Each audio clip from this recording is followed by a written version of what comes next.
Bem, vou iniciar aqui uma discussão sobre a física dos UFOs. Eu vou cruzar aqui algumas informações e o meu intuito aqui é gerar uma discussão em torno do fenômeno ufológico, de como essas naves, essas supostas naves espaciais, elas trafegam aí pelo espaço e têm alcançado o nosso planeta. Mas não vou me deter apenas nas suposições, nem nas alegações, de pessoas que tiveram contato ou que observaram esses fenômenos estranhos aí nos céus. Mas vou me deter aqui em alguns aspectos que eu acho relevantes, que pouco se discute no meio ufológico e também, e não é nem preciso estar aqui dizendo isso, nas academias, porque a comunidade de físicos e a comunidade científica não aceita de forma alguma esses fenômenos. Mas algumas teorias surgiram com uma consistência matemática incrível. E uma delas é a do físico maranhense Fran de Aquino. Então esse físico, ele tem um trabalho relacionado com a teoria matemática relacionada com o movimento dessas supostas espaçonaves. Mas o que chama a atenção na teoria dele é justamente o aparato matemático que ele utiliza na sua descrição. Então, especificamente, essa nossa discussão aqui, ela vai tratar de como essas supostas naves se movimentam, qual que é o combustível e a energia que elas usam e como que elas conseguem contornar os aspectos relacionados com a inércia e assim gerar grandes velocidades. Então existe aí um tal de um controle da gravidade. A gente vai entender isso. E eu gostaria de oferecer essa discussão, esse vídeo, aos colegas aqui do grupo de ufologia ao qual participo, no WhatsApp, e também do curso de astronomia. Acredito que eles vão gostar muito do que vai ser discutido aqui. Então eu vou dar por início aqui essa discussão, e é a minha primeira vez tratando dessa maneira de expor. Eu queria até pedir perdão aqui por algumas falhas que possam vir a surgir, certo? Estou tentando aqui enquadrar o áudio, a imagem, os documentos, e pode ser que eu não seja muito feliz nisso, já que eu sou marinheiro de primeira viagem,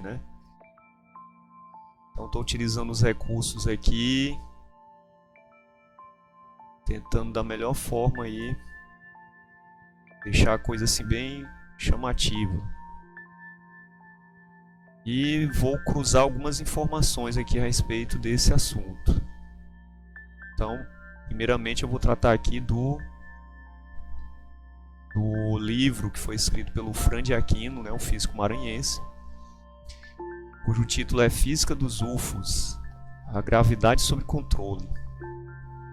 E aí eu vou direto aqui ao conteúdo. Tá aí o prefácio. O universo foi criado só para nós. Gravidade quântica e controle da gravidade. O motor gravitacional.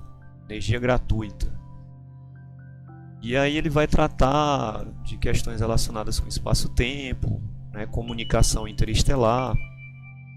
Mas eu vou me deter aqui mais no segundo capítulo, que trata da gravidade quântica e controle da gravidade, e da espaçonave gravitacional, que vai utilizar, na sua descrição vai precisar desses conceitos. E o que é que eu vou chamar a atenção aqui, inicialmente, é o prefácio, né, do autor. Então, o prefácio ele faz aqui uma síntese do livro, né, desta obra. Ela você encontra aí disponível em PDF, né, pela internet. Depois eu posso disponibilizar o link. Alguns colegas aí já até conhecem, né? Então, olha só como é que ele escreve aqui no prefácio. Nunca vi um UFO e nem conheço alguém que tenha visto um. Porém, as frequentes descrições que fazem deles, há muitas décadas, em diversas regiões do nosso planeta, chamaram minha atenção para a incrível semelhança desses objetos com a espaçonave gravitacional, concebida após o advento da teoria quântica relativística da gravidade. Essa é uma teoria dele, que mostrou a existência de correlação entre massa gravitacional e massa inercial, que por sua vez levou à descoberta das tecnologias de controle da gravidade. Então, massa gravitacional e massa inercial, na teoria que ele desenvolveu, elas não são equivalentes. E ele demonstra isso matematicamente. O que é gravidade? Os físicos geralmente dizem que esta é uma pergunta que até o próprio Newton teve o cuidado de não tentar responder. Realmente, Newton não sabia a resposta. É tão tal que ele só descreve a gravidade, mas ela não explica, Newton não explica o que é gravidade. Porém, todos nós estamos conscientes da presença da gravidade e sabemos que é ela que nos prende à Terra e dificulta nossos voos na atmosfera e fora dela. Poderíamos usar a gravidade a nosso favor? Sim, e isto já ocorre em muitas circunstâncias. Por exemplo, nas hidrelétricas, quando convertemos energia gravitacional em energia elétrica. Todavia, o controle da intensidade e sentido da gravidade local, reduzir, anular, inverter a gravidade, tem sido perseguido por muitos físicos desde o século XIX, porque esta descoberta mudará os paradigmas dos transportes, geração de energia e também telecomunicações. Meu trabalho, e aí ele vai se referir ao primeiro trabalho dele, nos últimos 35 anos, foi dedicado a encontrar correlação entre gravitação e eletromagnetismo, objetivando descobrir meios para o controle da gravidade. Ou seja, a teoria dele é uma teoria de unificação. É justamente a tão procurada teoria quântica da gravidade. A síntese deste trabalho foi apresentada em 2 artigos publicados recentemente. E aí está aqui o título, né? Uma tradução livre dele seria Fundamentos Matemáticos da Teoria Relativística da Gravidade Quântica. E o outro trabalho,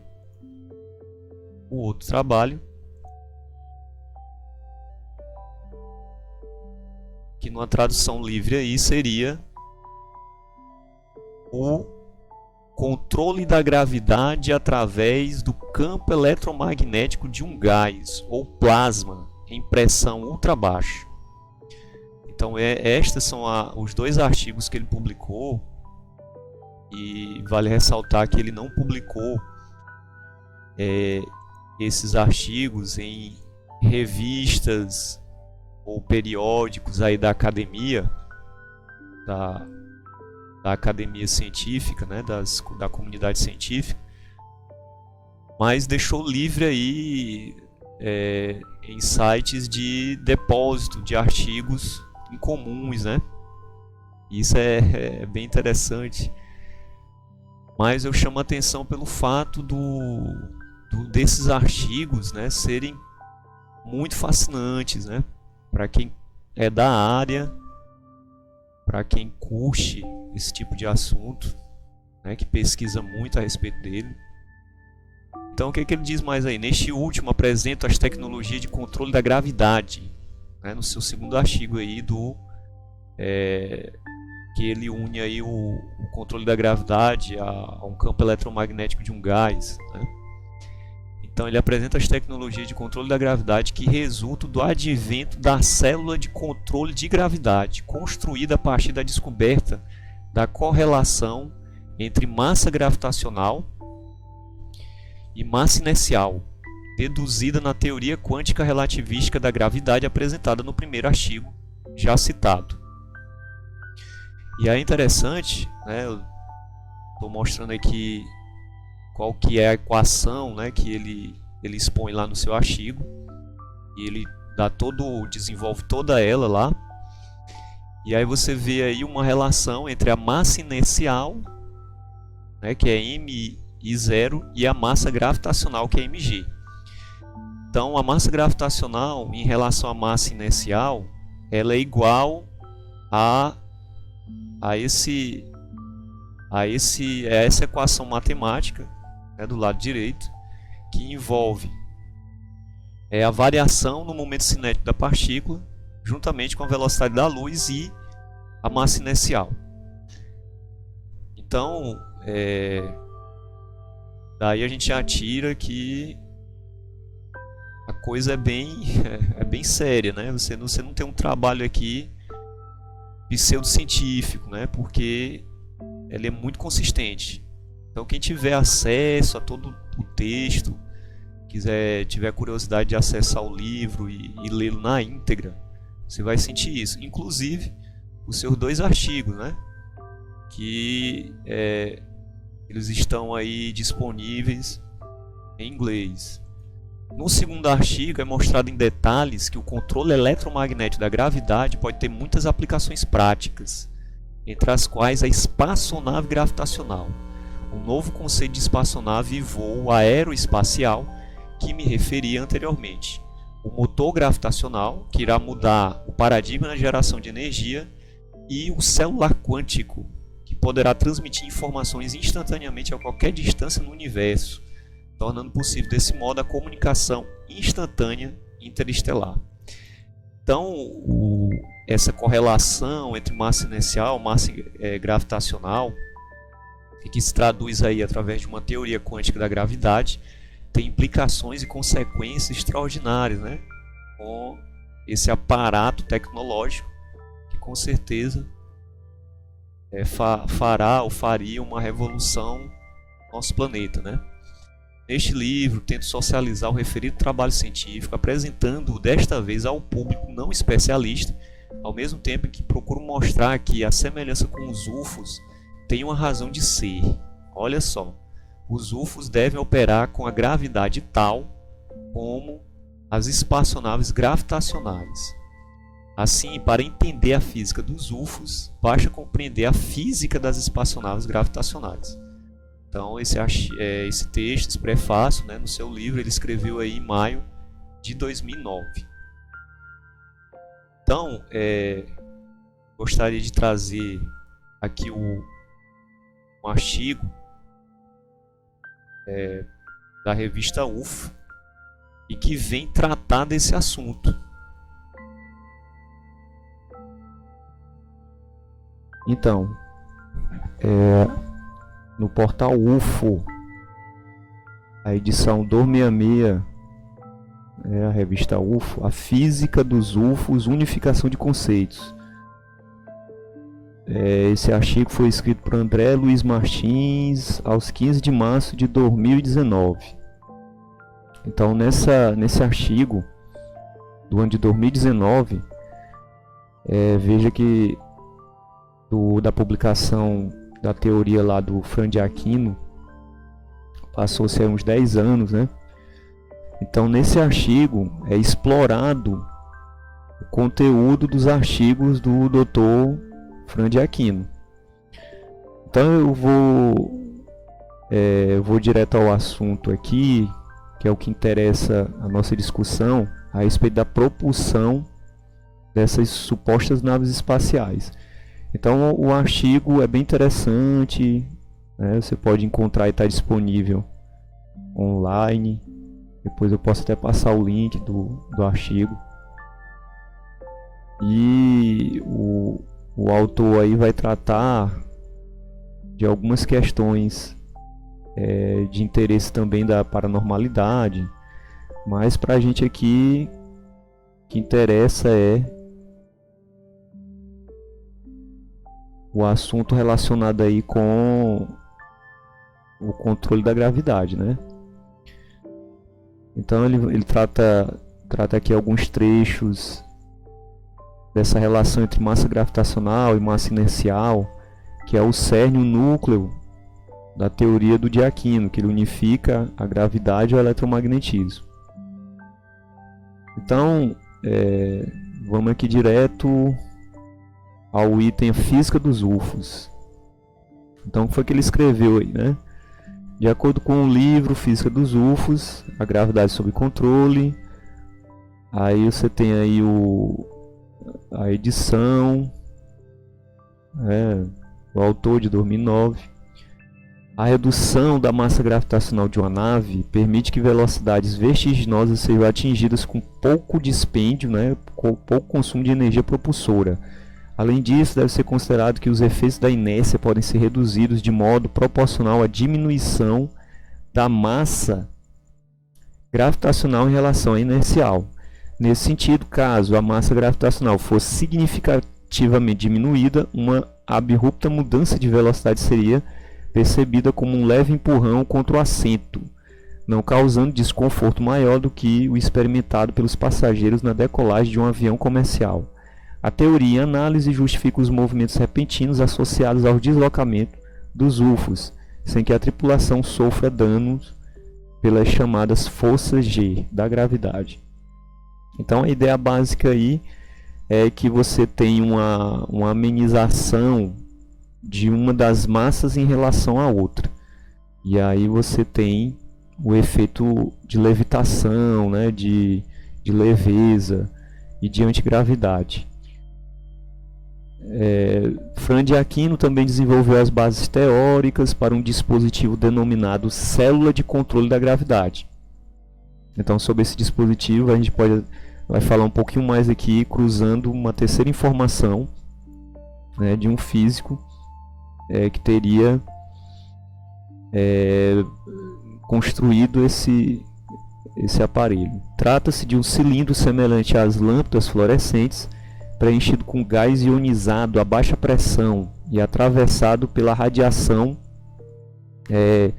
da frequência do plasma, né?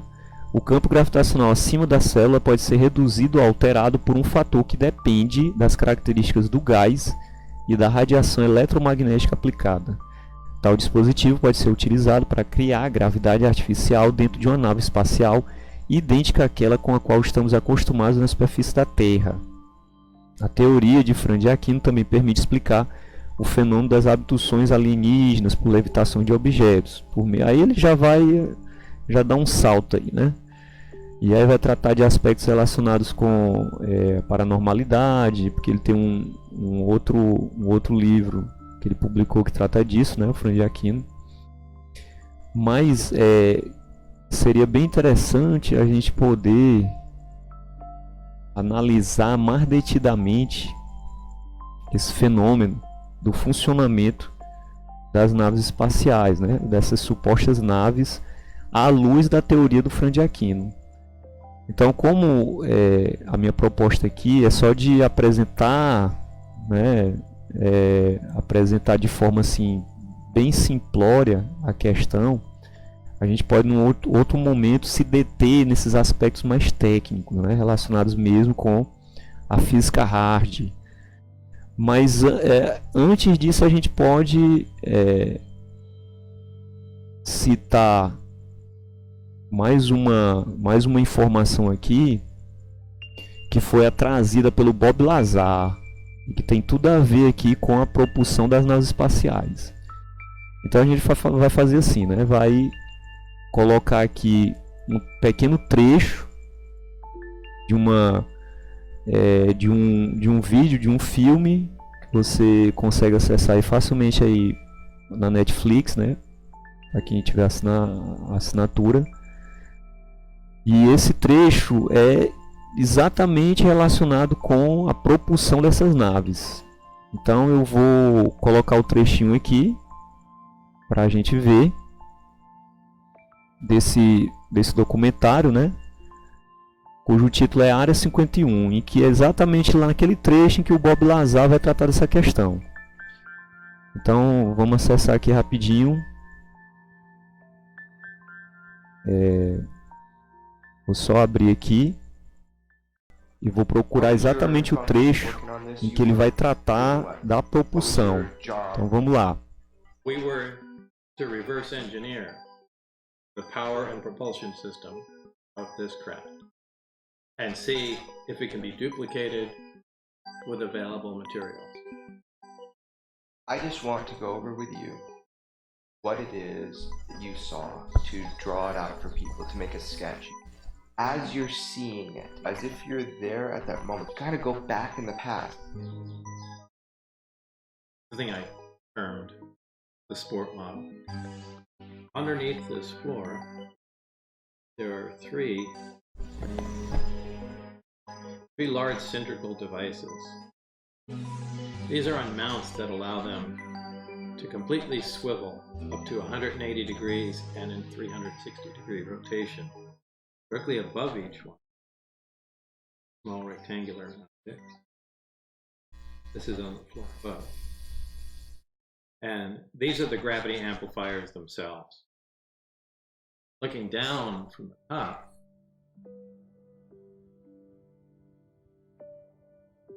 center, in the very center, small reactor.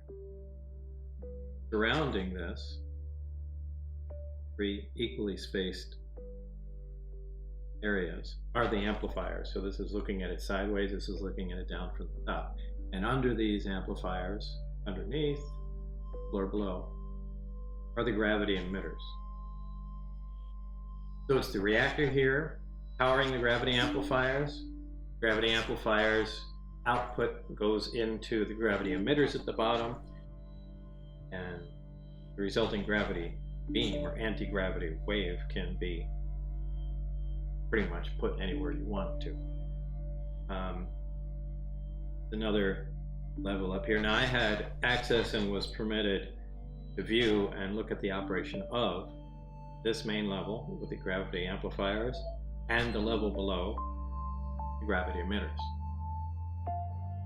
There is a level above which consisted of these two areas that I'm not all that familiar with.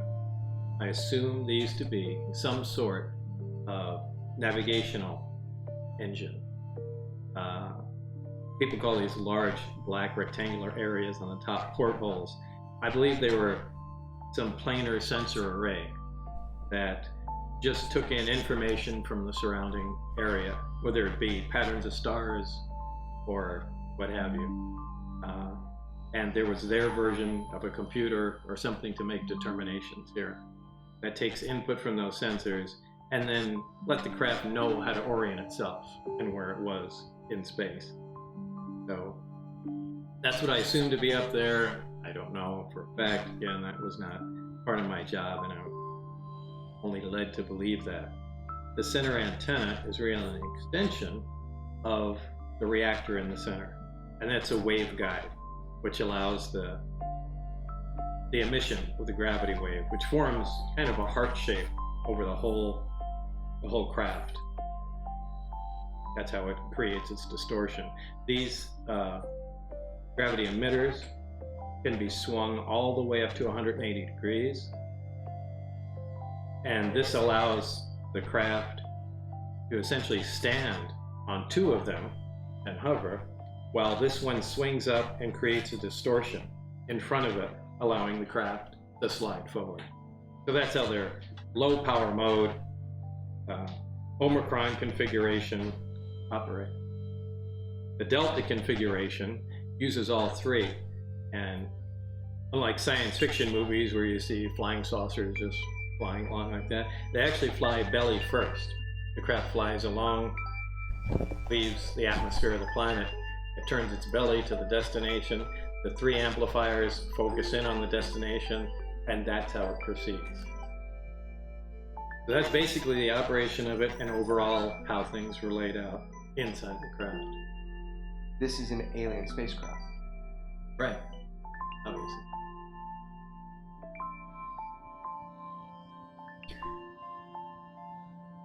Pois bem, e então seriam esses emissores, né, de gravidade, as células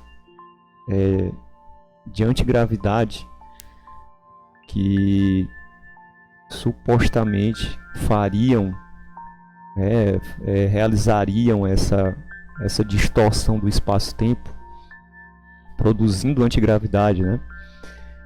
E aí a gente pode estar associando aí essa explicação técnica aí do Lazar, que supostamente teria tido um contato direto com essas supostas naves lá na Área 51, em que ele trabalhou como engenheiro, na engenharia reversa, né, dessas naves, e que foi algo que deixou ele perplexo, né? Porque, por exemplo, ele vem dizer que o combustível dessas células, na época, 1989, era um elemento químico de número atômico 115. E esse elemento químico só recentemente ele foi sintetizado. E dizia ele que era o combustível das células e que geraria essa propulsão, né, na nave. E quer dizer, mas aí vem um outro fato, é que essas células aparentemente elas parecem ser uma realidade. E um outro físico aí, ele parece ter produzido, né, uns protótipos dessas células. Então a gente vai procurar aqui o artigo que trata justamente disso, para a gente fazer aqui uma avaliação, né? Ou seja, os dispositivos já estariam sendo construídos, né? Essas células de gravidade. Então, outro artigo, né, que eu trago aqui para a gente fazer esse cruzamento de informações é do site Inovação Tecnológica, e foi publicado aí em 2016. Projetado aparelho para produzir e controlar gravidade. Então, nesse texto aqui, nesse artigo, né, você tem aí uma imagem mostrando como seria o funcionamento, né, do protótipo do aparelho. E os campos magnéticos poderão gerar campos gravitacionais artificiais que poderão ser ligados ou desligados à vontade. Então, olha só, os campos magnéticos poderão gerar campos gravitacionais. Então, justamente aí a unificação entre o eletromagnetismo e a gravidade. É o tal do controle da gravidade, né? A gente está discutindo aqui. Então, carros sem rodas que flutuam no ar e naves espaciais que saem voando sem o fogo e a fumaceira dos foguetes ainda são coisa de ficção científica, né? Assim começa o autor do artigo. Talvez não por muito tempo. O professor André Fiusfa, da Universidade de Namur, na Bélgica, encontrou um caminho prático para produzir e detectar campos gravitacionais que aponta para a possibilidade de transformar essas ficções em realidade.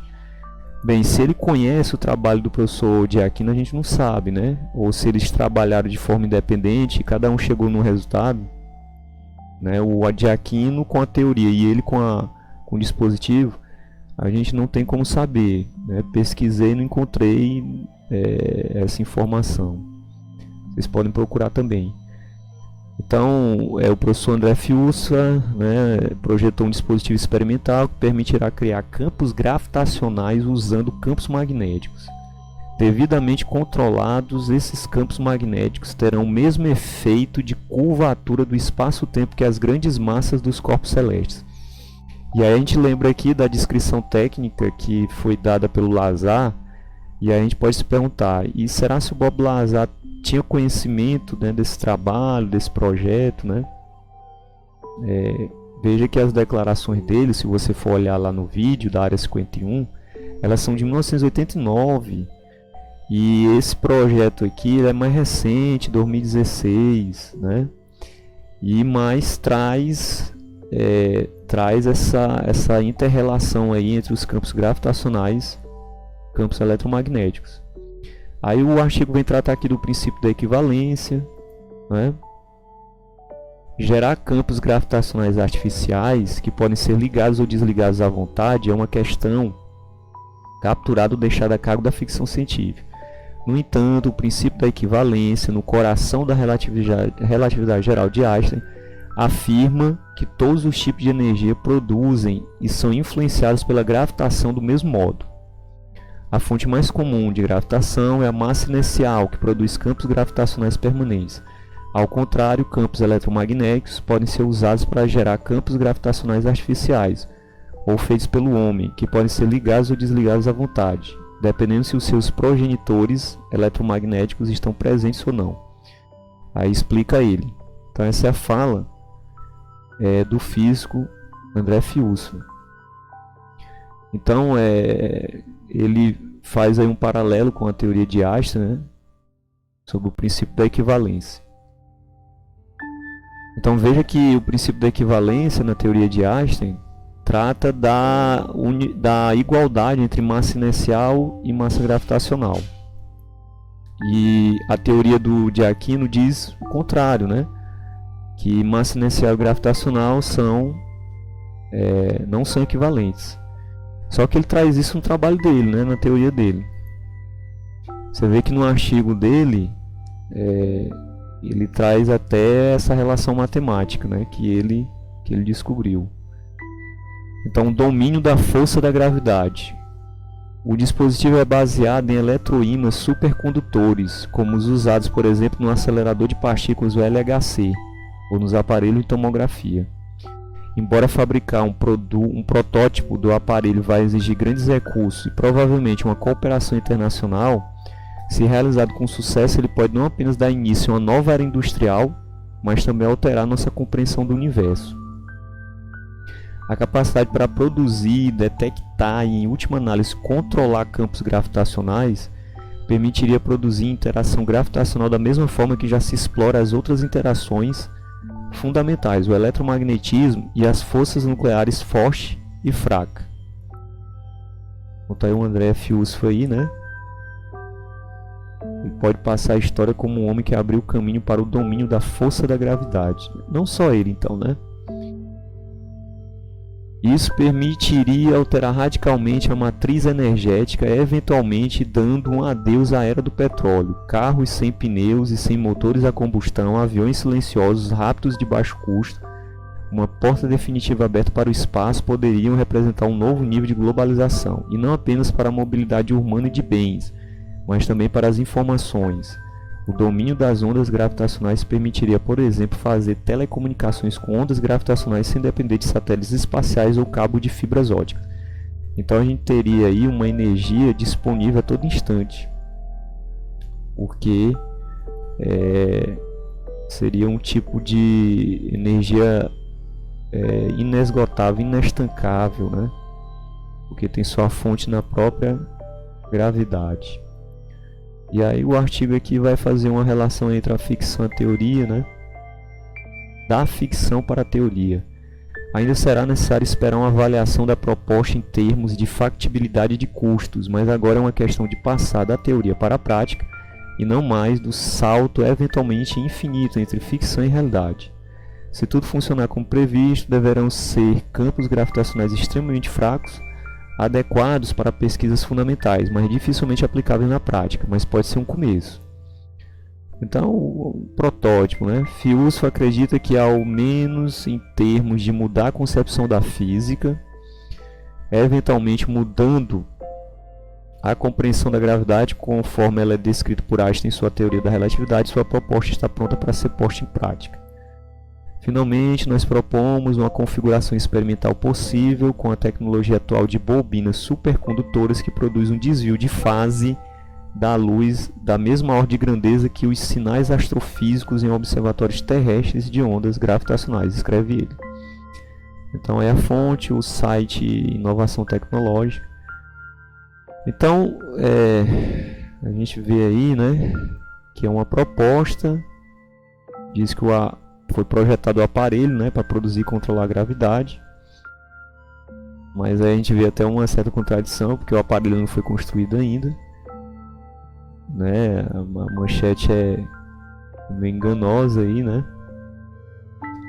Porque o próprio pesquisador, o professor André Fiusfa, diz que é algo ainda a ser construído, né? Quer dizer, o projeto existe, a teoria também.